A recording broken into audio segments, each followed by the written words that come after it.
انسان کے جسم پر جو ناپاکی لگتی ہے وہ دو طرح کی ہوتی ہے،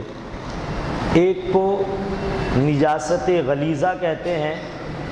اور دوسری کو نجاست خفیفہ کہتے ہیں۔ نجاست غلیظہ وہ نجاست ہے جو انسان کے بدن سے نکلتی ہے، اس میں خون ہے، اس میں پیپ ہے، انسان کے جسم سے وضو توڑنے والی چیزیں، پیشاب پاخانہ وغیرہ، یہ نجاست غلیظہ ہیں۔ اگر انسان کے جسم پر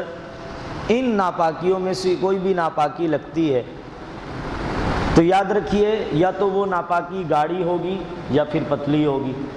بہنے والی ہوگی، پتلی ہوگی، اور اگر گاڑی ہوگی تو مطلب مسئلہ یہ ہے کہ پخانہ، انسان واش روم گیا اور توجہ نہ رہی، قمیض کا کوئی حصہ لگ گیا،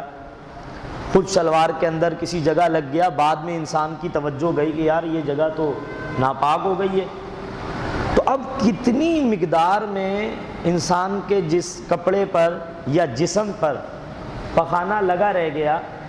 یا اس طرح کی کوئی ناپاکی لگی رہ گئی تو ہم نماز پڑھ سکتے ہیں اور کس صورت میں نہیں پڑھ سکتے، یہ سیکھنا بہت ضروری ہے۔ لوگ اس لیے بھی یہ مسائل نہیں سیکھتے کہ اس کو بڑی توجہ سے سننا پڑتا ہے، ہلکی سی توجہ ادھر کریں تو مسئلہ کہیں سے کہیں پہنچ جاتا ہے۔ علماء عام محفلوں میں اس لیے نہیں سمجھاتے کہ پوری توجہ نہیں ہوتی لوگوں کی، ورنہ ہوتا یہ ہے کہ اگر آپ نے تھوڑی سی توجہ ادھر سے ادھر کی نا تو امام صاحب کہہ رہے ہوتے ہیں کہ دودھ کے اندر شراب کا قطرہ گرا تو دودھ حرام ہو گیا، اور اگر اس کے اندر کوئی چیز نہ گری تو یہ دودھ پینا حلال ہے۔ بندے کی توجہ ادھر سے ادھر گئی، بندہ گھر جا کے بولتا آج ہمارے امام صاحب نے بولا ہے دودھ پینا تو حرام ہے، اس نے یہ نہیں سنا کہ کوئی ناپاک چیز گرے گی یا شراب کا قطرہ گرا یا اس کے اندر کوئی پیشاب کا قطرہ گرا یا کوئی ناپاک چیز گری، وہ یہ یہاں اس کی توجہ نہیں رہی، اس نے گھر جا کے کیا بولا، امام صاحب نے بولا دودھ حرام ہے لہذا آج سے چائے نہیں بنے گی۔ ایسے کئی واقعات ہوئے ہیں، تو اس لیے میں یہاں یہ ہمیشہ لطیفہ سناتا ہوں اور یہ کہتا ہوں اس معاملے میں برائے مہربانی توجہ رکھیں، توجہ آپ کی گئی بدنام امام ہو جاتا ہے، بدنام استاد ہو جاتا ہے، وہ بعد میں تحقیق کرنے میں پتہ چلتا ہے کہ جناب مسئلہ تو کچھ تھا، حضرت کی توجہ نہیں تھی، ہو کچھ گیا۔ تو یہ یاد رکھیں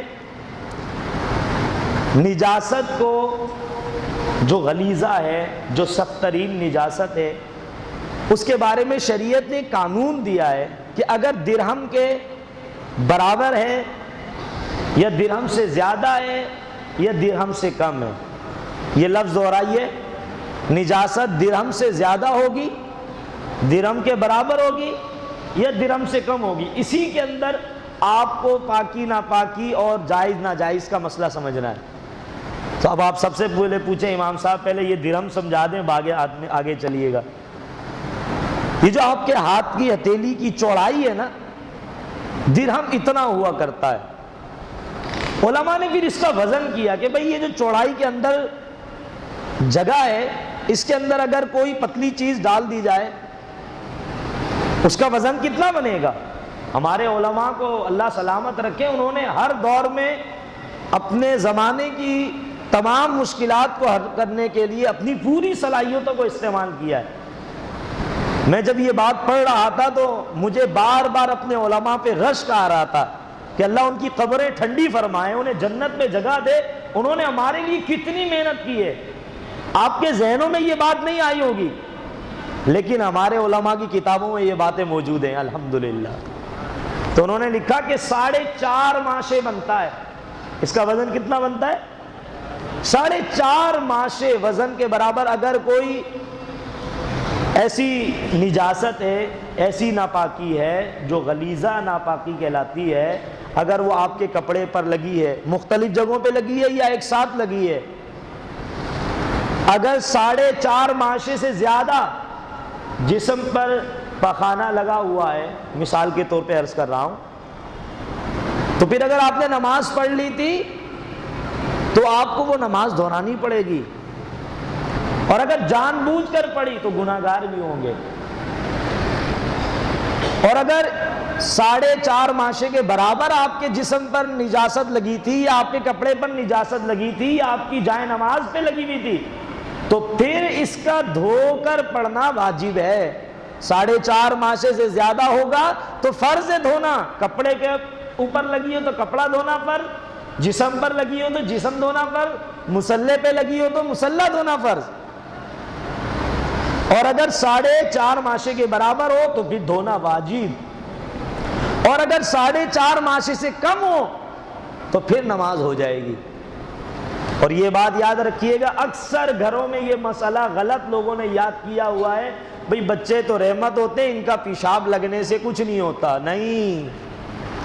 جس طرح بڑے آدمی کے جسم کی نجاست کہلاتی ہے، اسی طرح بچوں کی نجاست بھی ناپاک ہے۔ بچے کے پیشاب سے اگر آپ کا کپڑا ناپاک ہو گیا تو دھوئے بغیر آپ نماز نہیں پڑھ سکتے۔ اللہ سے دعا ہے اللہ تعالیٰ یہ بات یاد رکھنے کی توفیق عطا فرمائے۔